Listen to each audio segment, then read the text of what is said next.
ओम पूर्णमदः पूर्णमिदं पूर्णात् पूर्णमुदच्यते पूर्णस्य पूर्णमादाय पूर्णमेवावशिष्यते. So welcome to our Saturday morning session.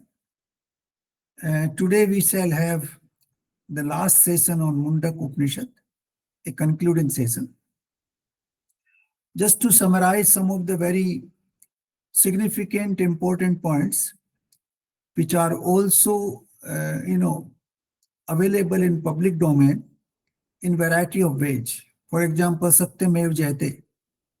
You find it as part of our national emblem. So there are many of such examples which have been taken from this Upanishad. So we'll go over this Upanishad briefly and highlight some of the important points. Now, this Upanishad is from the Atharva Veda, as we know, and it starts with a profound question from Sonak Rishi that he's asking Angira Rishi that, hey Bhagwan, if you could tell me one single thing by knowing which everything else is known, what that would be. So Sonak Rishi himself is a very, great sage, and only a great sage can ask a question like this. An ordinary mortal like us cannot ask this kind of question. So this question was asked to Angira Rishi, and from where this Upanishad begins. So this Upanishad actually expounds first on what we call Parā Vidyā and Aparā Vidyā, and then goes further down. It's in a very systematic order. We will see the, what we call the layout of the Upanishad, or its sequence of the Upanishad. It's in a very, very systematic way. So first, Angira Rishi tells Sonak that, you see, Aparā Vidyā consists of all the Vedas, then Shiksha, Kalp, Vyakaran, Chand, Jyotis, everything else is Aparā Vidyā. It is not what we call Parā Vidyā. The Parā Vidyā is higher. It is the highest, like Parampad. Parampad means the highest position where one can reach, highest level of consciousness. Similarly, Parā Vidyā is the culmination of knowledge. It is the highest knowledge. So Aparā Vidyā is the first step. Aparā Vidyā does not mean that we don't have to know it. It is the first step to proceed towards spiritual knowledge. These are the foundational lessons which we have to learn. So these lessons contain the four Vedas, then Shiksha, Kalp, Nirukt, Jyotis, Chand, Vyakaran, all that is in the world of day-to-day, conduct of human beings. Now that is what he said is Parā Vidyā.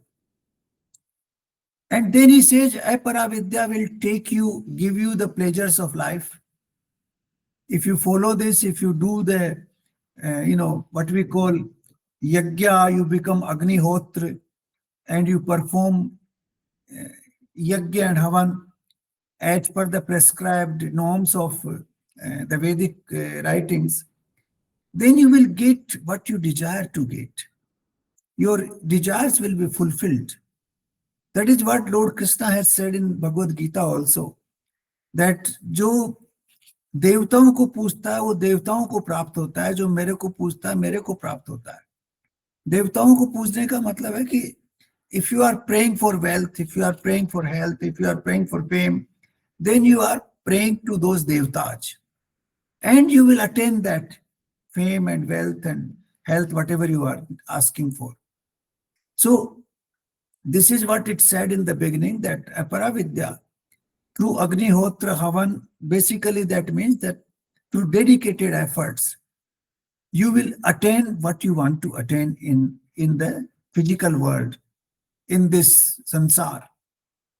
But this nauka is unstable. This, boat will not carry you across the oceans. It will not carry you to the Brahmalok. It will not carry you to the Supreme. It will not make you one with the Supreme. So that is where it is unstable. It will somewhere shake and bring you back in this world. And then you will keep rolling in this cycle of death and birth. So this is what Aparā Vidyā, will do. Now, when he talking about Parā Vidyā, he actually explains first the form of the Supreme. There are, variety of examples which have been given. The first example which he gives is that of a spider. That as the spider creates a web out of its own matter and takes it back, gulps it back. Similarly, the Supreme creates this manifest universe out of his own self. And then whenever he wants to take it back, he takes it back. In the time of Pralaya, he takes it back. So this is the beginning. This example is very popular in spiritual world. That this is how the Supreme operates. Supreme operates as a spider operates. Everything is coming from him. There is no extra outside material. It is not a relationship like, Kumar. Kumar has a matter. It has mitti. So he makes all those things out of that mitti. So it is not a Kumar and mitti relationship. It is not Chak, mitti and Kumar. It is everything coming out of the Supreme. There is no duality at all anywhere. It is absolutely what we call completely one single force which creates everything and which is responsible for everything else, which is the cause of all causes and which is the matter of all matters. So that is what this particular example explains, that there is nothing else, everything else comes from the Supreme only. Because in Sankhya we know that there are two things, Prakriti and Purus.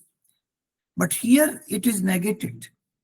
It says that even the Prakriti comes out of the Supreme. Like the web which spider creates, the matter comes from the Supreme, from the spider itself. Similarly, the matter which is used to create this universe, Prakriti, what we call, is also coming from the Supreme himself or itself. So this is a very subtle difference which you must know. So this is completely Advaitvad. There is no Dvait involved here. And then, Angira Rishi tries to define, because nobody can define the Supreme, but tries to define the Supreme. And he has, let me go to some of those verses which he has used. That he is adrashya, adrashyam, agrahyam. You cannot capture him, catch him. You cannot see him. Agotram, that he has no quality. You cannot really call him by particular name. Avarnam, he has no color, no other qualities at all. Achakshu, Shrotam, that you cannot see him with eyes, you cannot listen to him with your ears. And then he gives a very profound word, which is very profound in spiritual knowledge. It's called Vibhu. Vibhu means all pervasive.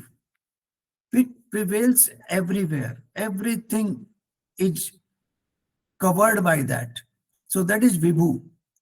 It's exactly the same as Isavasya Upanishad says that Isavasya Midam Sarvam, that Paramatma ka nivas sab jagah hai. Similarly, this word is Vibhum here. And then he says Nityam, Sarvagatam. These are the adjectives which have been used. Nityam means beyond birth and death. He is all the time there. It is there's no skill involved in, in the Supreme. And Vibhum everywhere, Sarvagatam, that he can access everywhere. He can go everywhere. He doesn't have to go actually because he's everywhere already. So it's just an explanation, further explanation. Then Susuksham. Susuksham means Ati Suksham, that cannot be seen. It's beyond, human perception completely. The example given in Vedic writings is that you take a tip of your hair, tip of the hair, then divide it into thousands. Take one part, then again divide it into thousands. And even that part is far bigger than the Supreme. So imagine the Supreme is so subtle that it is impossible to grasp him through sense organs, of course, that he is like Akash. Akash you can still feel.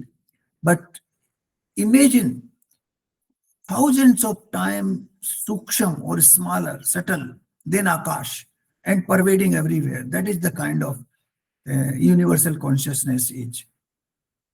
So he proceeds like that.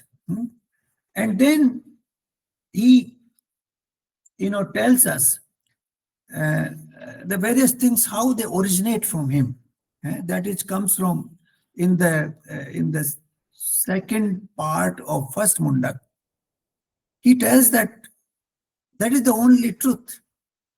Everything else comes from there. So he gives example that the five panchbhutas, the five principal parts of the nature, they come from him. The anna come from him. All kinds of vegetation that comes from him. And all the qualities we see in this physical world, they come from him. So that explanation has been given in the second and the third, the second part of the first Mundaka and the first part of the second Mundaka. Now, there are other examples which have been given in the process. One example is given that like thousands of, small sparkles come out of the fire. The small particles come out of fire. Similarly, from the Supreme, all this universe comes out. And the example is very important here. The first example was different, Makadij example, than this example. Here, all those sparkles which come out of fire, they contain that attribute of the fire, that contain that energy. So all those, billions and trillions of life forms come out of the Supreme. They contain that, spark of the Supreme, contain that energy of the Supreme. And that is what this meaning of this, mantra is. That all that which we see, different, life forms all around, humans and animals and birds and, sea life and all that, they all contain that spark of the Supreme in it. And which is true, because without that spark, I won't be conscious, my sense organs won't work, my body will not work. So because of that spark, everything works. Then he gives another very beautiful example when he proceeds further, that this spark which comes out of him, it remains trapped in the body and it becomes bhokta because it is covered. It takes that odni of the body, mind, and intellectual complex prevails over it in certain ways, and it becomes jivatma. It means it is actually uh, experiencing the pain and pleasure which we are experiencing in life. And then there's another bird. There are two birds sitting on the tree. The one bird is experiencing the pain and pleasure. The second bird is only observing. So this is another great example from this Upanishad, that there are two birds. One bird is inundated in this world, sansar. The sansaric activities are impacting that bird. He is experiencing the pain and pleasure, but the other one, which is the supreme, is not experiencing that. Now, this concept of upadhi or odni is very important.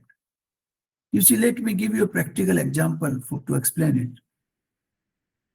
Now, when you construct a house, you construct it on a space. There's a space, open space.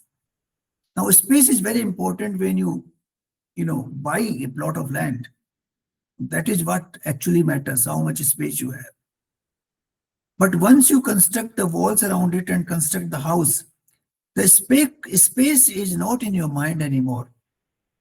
The bedroom and the bathroom and kitchen, they become prominent because it has taken that upadhi of a house. It has become, it has taken that odni. So the odni has become more important. And when you decorate that house, you put various, objet d'arts and paintings, and, you decorate your drawing room, bathroom, whatever it is. Then those decorations become even more important than the walls of the house, because that becomes another odni on the odni, that another layer. So these layers keep going up and up in human life.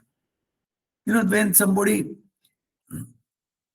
for example, is traveling, now first he wants to go and see the natural site, but then he is impacted, tremendously by what humans have done there. That becomes the ordinary. The human being, they may have constructed some beautiful houses there in the mountains, and the houses have wonderful facilities. So we are influenced more by that than by the wonder of nature. So these ordinaries in our practical life become very important. They start covering the pure consciousness. The first ordinary is the body itself, with all the sense organs and mind. And then, for example, body, if we cover the body with some beautiful clothing, then the clothing becomes very important. When you go out, you see, oh, my clothes are properly, ironed, and I'm wearing what you call matching things, and this and that. Clothing becomes more important than your body. And then if you put some ornaments on the clothing, those ornaments become even more important. Oh, I'm wearing this necklace and, this watch and whatever ornaments you wear.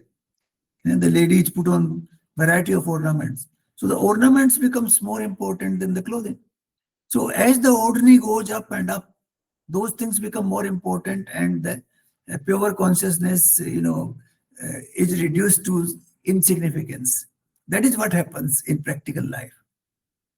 So we forget that pure consciousness as we forget the space of the house when the house is constructed, and then the decoration takes over and the house takes over. Similarly, in our case, this happens. So this is very, very significant, this example of two birds. Why this becomes Jivatma? Because of these ordinaries, because of the, various upadhis we acquire. If somebody, becomes husband or wife, then he becomes father, then he becomes father-in-law, and then he becomes a friend, then he becomes general manager of a company, And then he becomes a shareholder in a big company. Then he becomes a big investor. All those upadhis, they keep coming, adding. And then we get lost into those upadhis. I know many people even now who are in their 80s. And 9 o'clock, as soon as the stock exchange opens, they put on their application and want to see what is happening. I asked them, what will you do with that money? You are, becoming rich and poor in your mind every day at 9 o'clock or 9:30. But what will you do with that? You have no strength to use even whatever you have. So this is how it happens. The old age become very, very important. We keep adding those, upadhis to our. That is why the Ravana was having, this is also symbolical. That 10 heads. We all have more than 10 heads. We have many heads. All kinds of upadhis. When you write, you see some people write their details. I get some emails at the bottom, they say, I'm president of this club, I am vice president of this, I am the honorary member of this, I have done this, course from this university, I am honorary or, guest speaker here, I am this, I am that. All kinds of upadhis come there. Now, those upadhis actually, reduces his pure consciousness to complete insignificance. He remains engaged in the world. So this we must understand properly.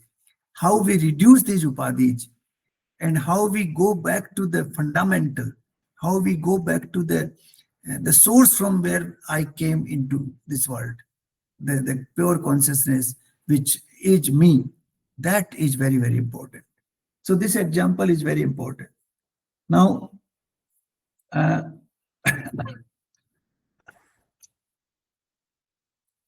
there is one mantra which 119, that is, let me read it out from here. 119. I think this is very important. Yeah. Ye sarvagya sarva vidyasya jnanmayam tap tasmat etat brahm nam roop mantram cha jayate. That sarvagya, that supreme force which knows everything, sarvid, sab kuch, he knows everything, he is everywhere. He did jnanmay tap. He did a tap that I am alone and I should convert myself into many. And then he created what we call a universe of Nam and Roop. Nam, Roop, An. He created all that. So this is the origin of the universe. One single force thought that I multiply myself. And then he multiplied himself in Nam and Roop, multiple names. Somebody called, this is the mountain, this is the river, this is valley, this is wind, and then this is, season of winter, this is summer. Then he said, this is human being, this is animal, this is cow, this is bird, all those names, and then different roop. Each one of them has a different roop. So this comes from there. This verse explains this. But it's a very beautiful verse. Ye sarvagya sarvidyasya jnanmayam tap tasmat tet brahm nam roop mantram cha jayate. From there everything came into being. Now, then further down it goes that, to actually understand the Supreme, you don't have to go around the universe. You don't go here and there. He is in your guhachar. The word guhachar has been used. That he's sitting in your, in the center of your heart. And therefore, don't go here and there. Look in your own self. So we don't have to wander. We don't have to go to Kasi or to, Makkah or to Vatican to look for the Supreme. The Supreme is sitting in your own heart. Guhacha, that is what the word has been used here. This is a very significant word again from Mundaka Upanishad. So he is sitting there in your Guhacha, and please look for him there. And how do you look for him? Then they have given the methodology. They have given this methodology, which is very, very important. And then, let me go over that little bit here.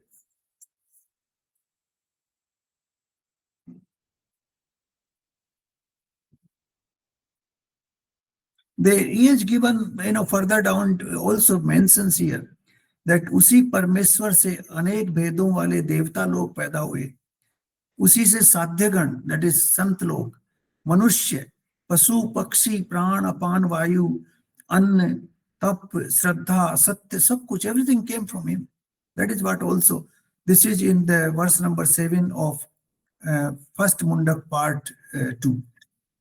So that explains that everything comes from there, and he is the source of everything.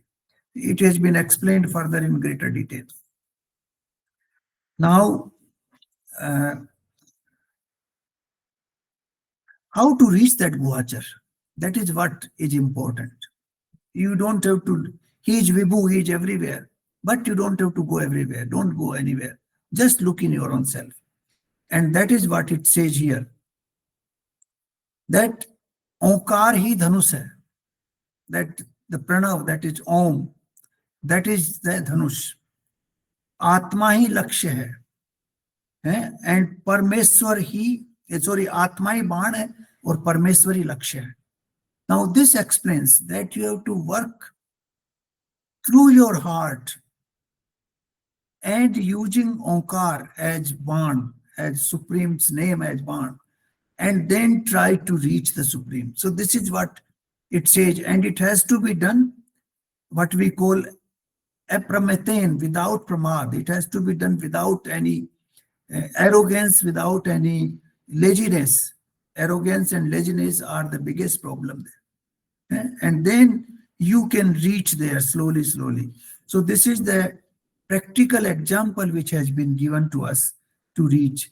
And then it says that in Guhachar, he is connected to every part of your, every particle of your body.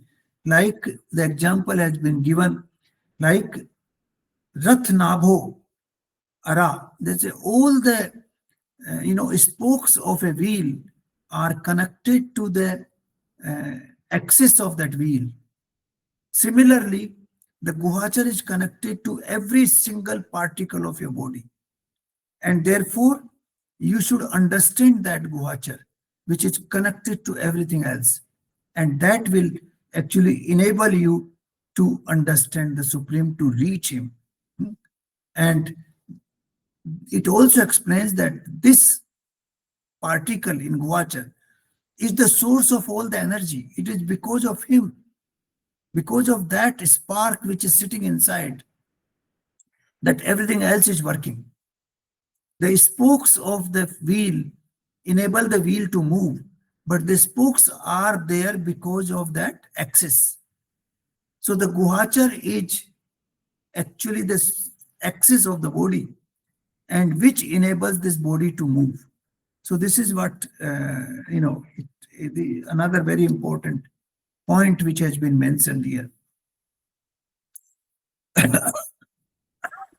Now this is also very famous mantra here.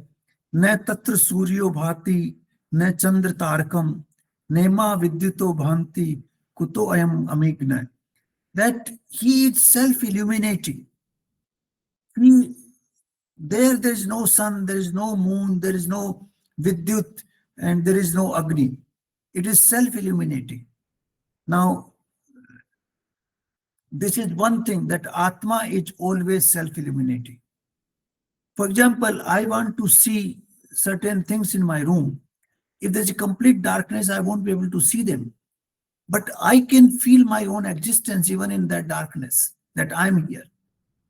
That feeling your own existence in the darkest, point of earth is the one because the Atma is self-illuminating.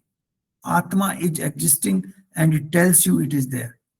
So this is what comes out of this mantra. Now,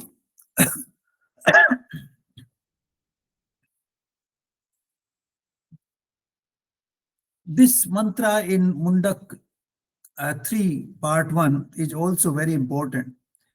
It says that ये परमेश्वर ही प्राण है, ये सब प्राणियों को प्रकाशित कर रहा है, and he is divided into millions of different parts, and he is the one which is, playing with them. So basically it says that it is the supreme which is everywhere, which is existing in all the beings, that is all the forms of life, their life force, their knowledge, and their activities, all those are governed by him. So these are again explaining this very beautifully. Then the path to supreme has been again explained in this, mantra number 6 of third Mundak, part 1. That's where it comes Satyamev Jayati Nanatram. That the truth prevails, not the lies. Lies are not there. It is the truth alone which prevails. And truth is the only one which will take you to the Deviyan Marg. Now, Deviyan and Pitriyan Marg, we have discussed this in Bhagavad Gita. Pitriyan Marg takes you, to a place, for example, a place of very comfort, swarg, something like that. But then you have to come back and take the human form and again go into the cycle of birth and death. It does not liberate you forever. But Deviyan path liberates you forever. So for reaching the Deviyan path, you have to follow the path of the truth. Truth alone can take you there, not the lies. So this is, as we discussed, this is also our mentioned in the national emblem, Satyamev Jayate. So the path of the truth alone will, take you to that Deviyan route from where you can reach the Supreme. That is the highest, or Parampar, that is the highest place, and that is the place of the Supreme. So these are some of the, significant aspects of this Upanishad. And of course, the Upanishad finally says that those people who have realized the Supreme, they have also become Supreme. This is the final declaration of this Upanishad. That is Aham Brahmasmi. That those people who have realized the Supreme, who have become one with the Supreme, they have also become Supreme. There is no difference between the Brahm and them. So this is the final declaration of this Upanishad. And before it tells us that, whom we should tell this knowledge and whom we should not tell this knowledge. Then finally it tells us that this knowledge should not be shared by those people who do not follow the brahmacharya route, who are not observing, what you call a very regulated life, those who are not on the path of spirituality, those who have not understood the fundamentals of life. For them, this knowledge will not be useful. This knowledge, actually, they might ridicule this knowledge, they might misuse this knowledge, and therefore this knowledge should be shared only with those people who are on the right track. And this is what we call in Sanskrit patrata. Patrata is very important in spiritual life. Like for example, you donate some money to a drunkard. Now you don't know what use he will take. He might buy liquor or he might buy a weapon and kill somebody else. So he is not a good patra for giving the donation. So similarly, a student also has to be dedicated. He has to follow a regulated life. He has to observe certain austerities in life. Then only he can become a good student. And only such students should be given this knowledge. That is what it Upanishad says at the end. So this is how I thought I will conclude today's session, giving some fundamentals of this Upanishad. Though every mantra is, fantastic, and it would be wrong to say that this mantra is more important than the other, because they have a sequence, they have a flow chart which follows, but still from our, utility point of view, we have to highlight certain things, and these are the highlights of this Upanishad. If we can learn these highlights, I think we can be very much on the spiritual path. We can start feeling that happiness, start feeling that, eternal happiness.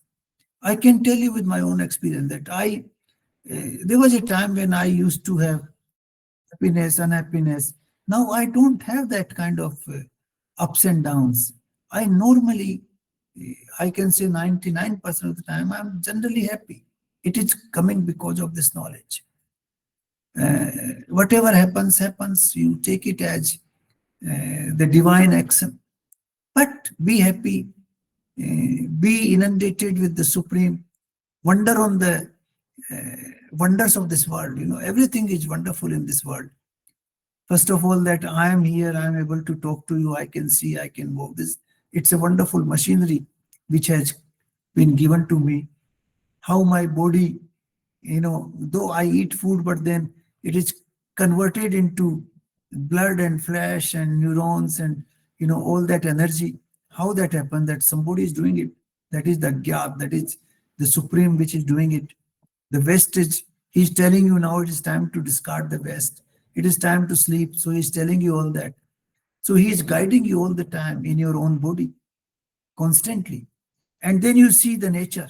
You see the birds, how they fly. Each bird has a different shape, different size, different appearance, different sound, different function. Each tree, even if you analyze the fruits, for example, you take sitafal, how it is made, and you take anar, how it is made. You take guava, how it is made. You take banana, how it is made. Each fruit itself is a wonder. And what it contains, how it draws those, ingredients from nature. You look at the coconut tree, it gets water all the way in those coconuts. From where it comes, you don't know. So all these are wonders of this world. So if we can wondering about these wonders, I think we will understand the nature and we will understand the Supreme and his miracles in this world. So thank you very much for being with me on this difficult journey. But I think we have also been enriched, and I am very happy that we could successfully conclude this Upanishad with your full support, and we could enrich our knowledge.